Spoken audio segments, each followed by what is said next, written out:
वो इस प्रश्न में कहते हैं कि एक समांतर प्लेट वायु संधारित्र की धारिता 100 माइक्रो फैरड है।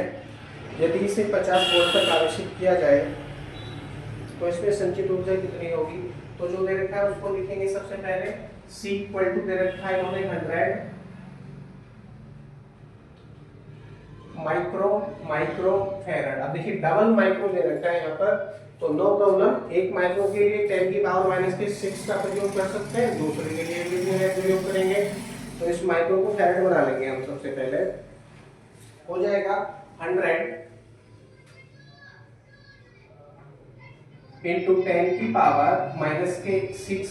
ये तो एक माइक्रो के लिए हो गया, दूसरे के लिए भी तो प्रयोग करेंगे।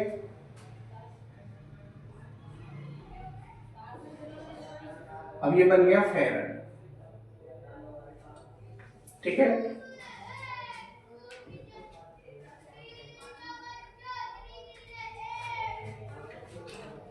वोल्टेज दे रखा है इन्होंने 50 वोल्ट, तो V इक्वल टू 50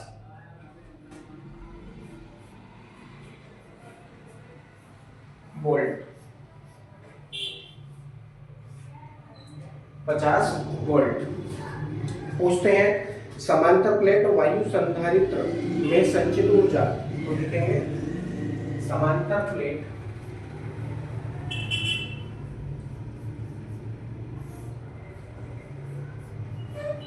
वायु संधारित्र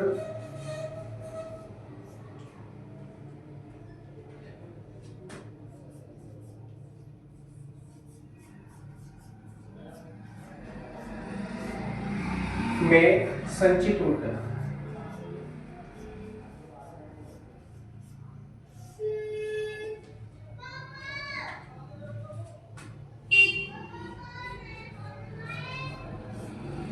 संचित ऊर्जा क्या हो जाएगा सूत्र, सेम है जैसा करते आ रहे हैं पहले से, 1/2 CV²।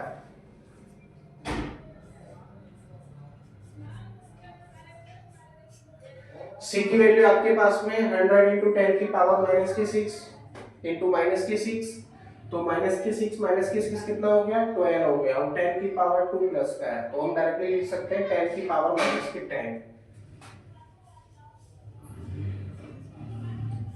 इंटू, अब देखिए V² है, V की वैल्यू है 50, तो इसको दो बार करके लिखेंगे 50 गुणा 50, डिवाइड कर लेंगे कितना हो जाएगा, 2 से इसको डिवाइड करेंगे तो ये 25 बार कटेगा, और 25 से 50 का गुणा करेंगे तो कितना हो जाएगा, 25 पंजे 125, और जीरो है तो जीरो भी आप लगा लीजिए, इंटू 10 की पावर माइनस के 10। अब देखिए क्या करेंगे, कोई हम 3 अंकों से पहले लगा लेंगे, तो 1.25 ये हो जाएगा, और पावर यहाँ पर 3 कम हो जाएंगे, पावर 3 कम हो जाएंगे, तो लिखेंगे इसको याद रखें, U इक्वल टू 1.25 इंटू 10 की पावर माइनस के 6।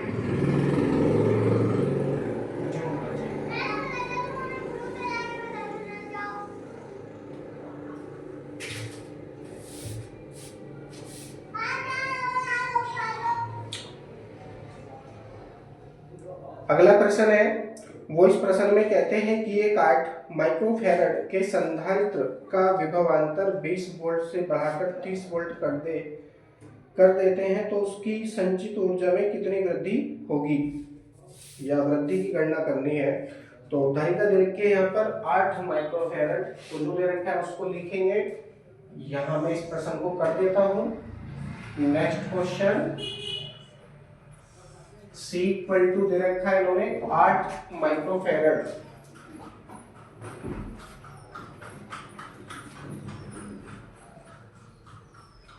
माइक्रोफैरड को फैरड बना लेंगे, हो जाएगा 8 इंटू 10 की पावर माइनस के 6 फैरड। वोल्टेज दे रखा है इन्होंने 30 वोल्ट, पहले 20 वोल्ट है बाद में 30 वोल्ट है। V1 इक्वल टू कितना है, प्रारंभिक विभवांतर 20 वोल्ट,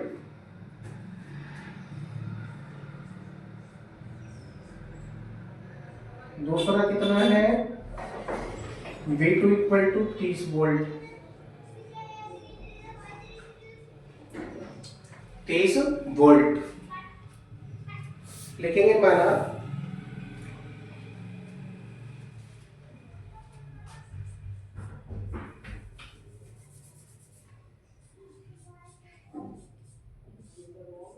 संधारित्र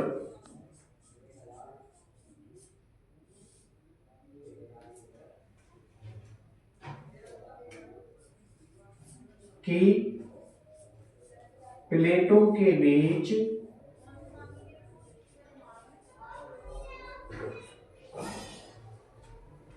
विभवांतर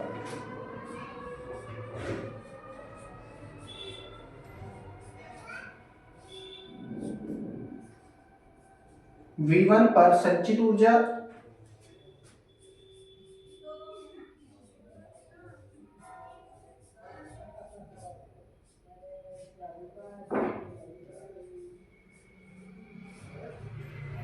संचित ऊर्जा U1 तथा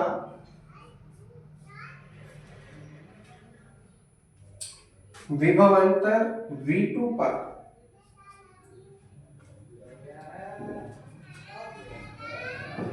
U2 हो जाती है।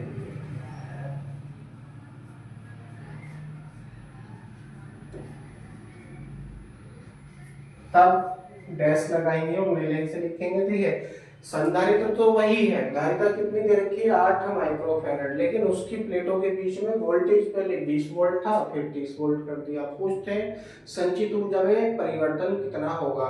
ठीक है, तो यहाँ पर संधारित्र परिवर्तित नहीं किया है, तो धारिता तो यही रहने वाली है। वोल्टेज परिवर्तन किया है, पहले V1 था, बाद में V2 हो गया, तो धारिता संचित ऊर्जा कितनी हो जाएगी, V1 पर U1 और V2 पर U2। ठीक है, तो ज्ञात करेंगे सबसे पहले U1 equal to 1/2 CV1 square. ये हो गई इसकी प्रारंभिक संचित ऊर्जा, तथा U2 इक्वल टू क्या हो जाएगा, 1/2 CV2 स्क्वायर। ठीक है, ये सूत्र हमको प्राप्त होंगे। U1 equal to 1/2 CV1 square तथा U2 equal to 1/2 CV2 square. ठीक है, अब हम क्या ज्ञात करेंगे, संचित ऊर्जा में परिवर्तन या स्थितिज ऊर्जा में हुई वृद्धि।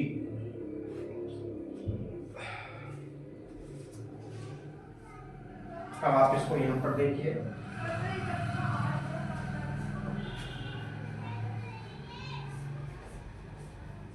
प्रश्नानुसार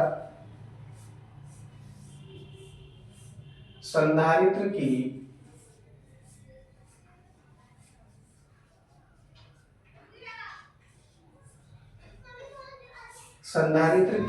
स्थितिज ऊर्जा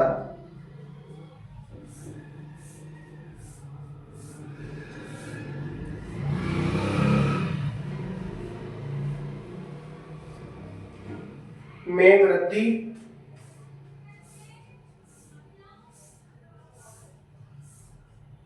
ये पूछते हैं। अब ये किसके बराबर होगा, संधारित्र में संचित स्थितिज ऊर्जा के या स्थिर वैद्युत ऊर्जा के बराबर होगा। तो सूत्र क्या हो जाएगा, U इक्वल टू, ज्यादा में से कम वाला घटा देंगे, तो ज्यादा में ज्यादा कौन है, यहाँ पर V2 की वैल्यू ज्यादा है, तो U2 की वैल्यू भी ज्यादा होगी ऑलरेडी। ओके, तो U2 minus U1, U2 minus U1 करेंगे तो क्या प्राप्त होगा, 1/2 C V2 square minus 1/2 C V1 square. Value रखेंगे या सबसे पहले कॉमन कर लो, तो C/2 यहाँ पर भी है, C/2 यहाँ पर भी है, तो C/2 क्या हो जाएगा, कॉमन हो जाएगा, अंदर बचेगा V2 square minus V1 square. अब आप इसमें वैल्यू रखेंगे, तो क्या प्राप्त होगा देखते हैं।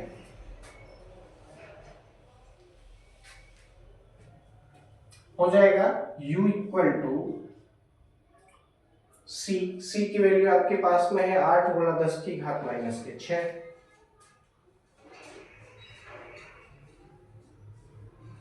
बटे 2,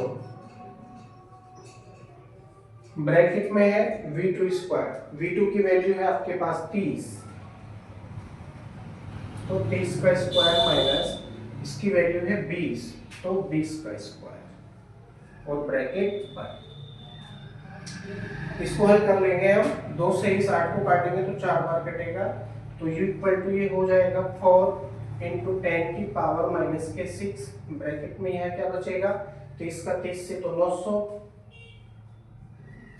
माइनस 20 का 20 से तो 400,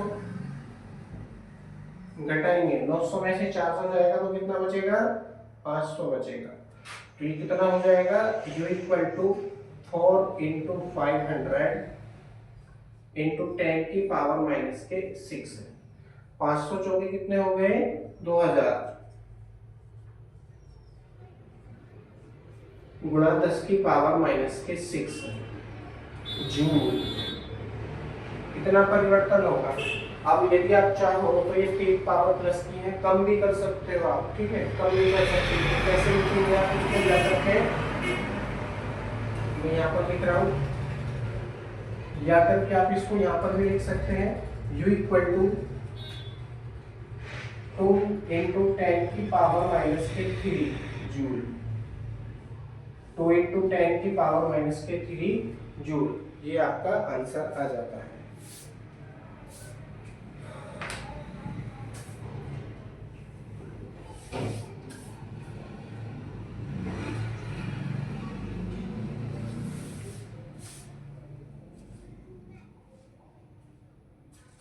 आई होप आपको ये सभी प्रश्न समझ में आ रहे होंगे।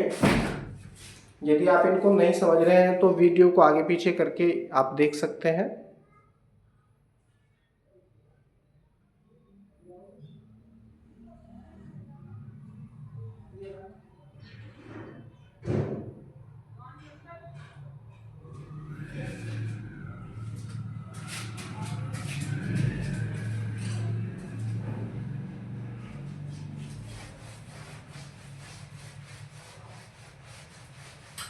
अगले प्रश्न में वो कहते हैं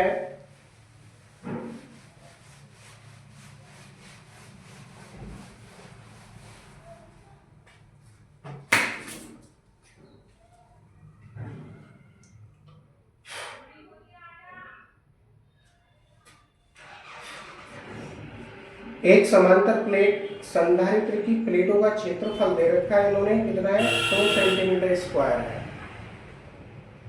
प्लेटों के बीच की दूरी 0.05 सेंटीमीटर है। इनके बीच एक परावैद्युत पदार्थ भर देने पर संधारित्र की धारिता इतनी हो जाती है। ठीक है जी, पूछते हैं पदार्थ का परावैद्युतांक कितना है। तो सबसे पहले प्रारंभिक धारिता याद करेंगे, क्योंकि प्लेटों के बीच में वायु है तो वायु संधारित्र की धारिता सबसे पहले हम ज्ञात करेंगे। यहाँ दे रखा है इन्होंने A equal to 100 centimetre square, तो जो दे रखा है उसको लिखेंगे A equal to 100 centimetre square, इसको मीटर में बना लेंगे, हो जाएगा 100 इंटू 10 की पावर माइनस के 4 मीटर स्क्वायर। आगे दे रखा है इन्होंने प्लेटों के बीच की दूरी, प्लेटों के बीच की दूरी 0.05 सेंटीमीटर, यानी d इक्वल टू 0.05 सेंटीमीटर, इसको मीटर में बना लेंगे, हो जाएगा 0.05 इंटू 10 की पावर माइनस के 2 मीटर। ठीक है,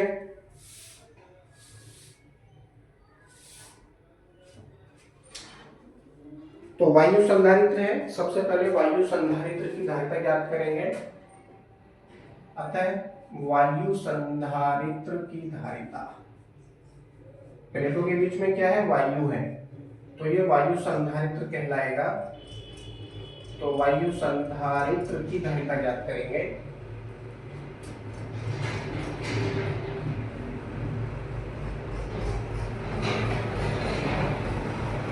वायु संधारित्र की धारिता सूत्र है C0 equal to epsilon 0 A upon D। इस सूत्र का हम यहाँ प्रयोग करेंगे। C0 equal to epsilon 0 A upon D। C0 equal to epsilon 0 की वैल्यू है 8.85 इंटू 10 की पावर माइनस के 12 इंटू ए की वैल्यू आपके पास में है 100 इंटू 10 की पावर माइनस के 4। आप इसको 10 की पावर माइनस के 2 भी लिख सकते हैं, क्योंकि 10 की पावर प्लस का 2 है, माइनस करेंगे तो 10 की पावर माइनस के 2 बचेगा। पूरे के बटे डी की वैल्यू है 0.05 इंटू 10 की पावर माइनस के 2। आप इसको 5 इंटू 10 की पावर माइनस के 4 भी कर सकते हैं।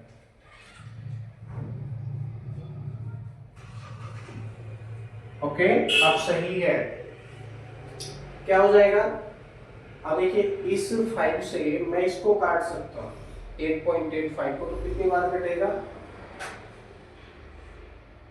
1.3 बचा, 5 सत्ते 35 और 5 सत्ते 35, 1.77 बार ये कटेगा। अब ये पावर है, माइनस का 12 माइनस का 2 कितना हो गया? 14 हो गया।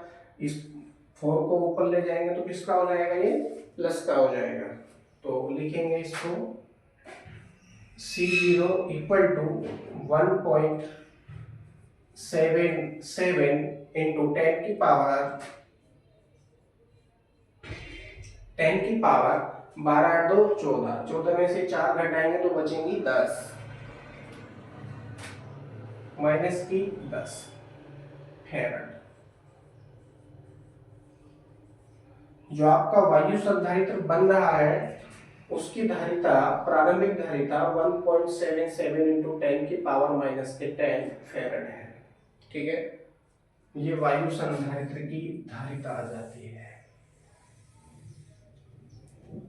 अब प्रश्न को आगे पढ़ेंगे। वो इस प्रश्न में कहते हैं कि इनकी बीच एक परावैद्युत पदार्थ भर देने पर संधारित्र की धारिता बढ़कर इतनी हो जाती है, तो पदार्थ के परावैद्युतांक की गणना कीजिए। तो लिखेंगे, माना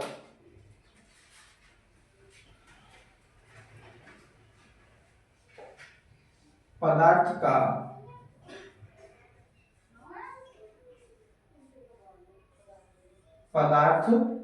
परावैद्युतांक K है।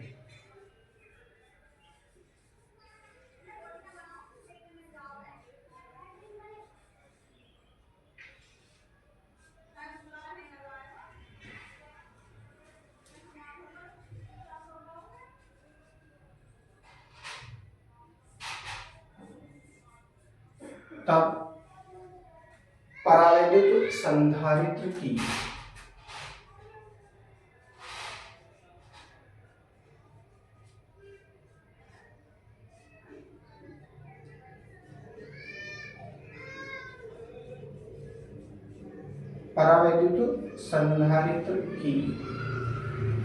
नई धारिता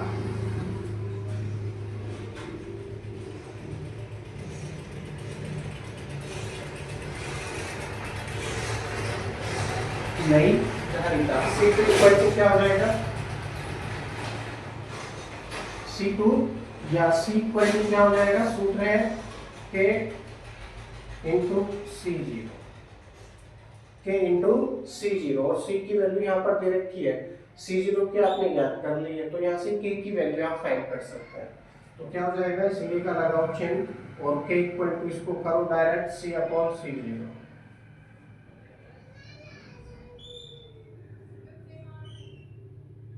K इक्वल टू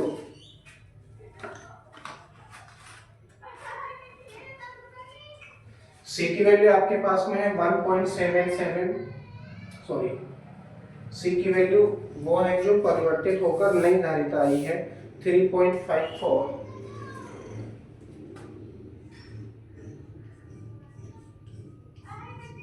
into 10 की पावर -10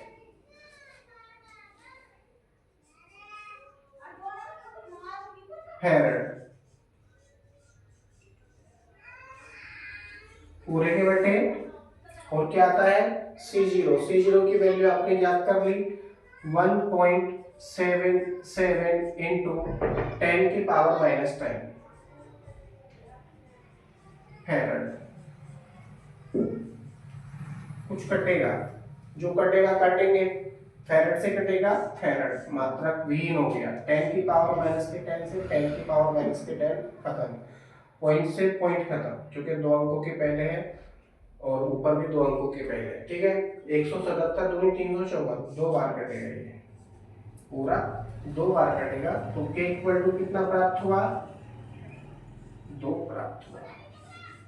यानी जो प्लेटों के बीच में पदार्थ रखा है उसका परावैद्युतांक 2 है, जिसे रखने से संधारित्र की धारिता बढ़कर 3.5 इंटू 10 की पावर -10 फैराड हो जाती है। भैया इसको लिख लो एक जगह, C इक्वल टू 3.54 इंटू 10 की पावर -10 फैराड। ये भी आपको लिखना पड़ेगा प्रश्न में, ठीक है। अब यहां पर आने के पश्चात ये प्रश्न आपका कंप्लीट हो जाता है।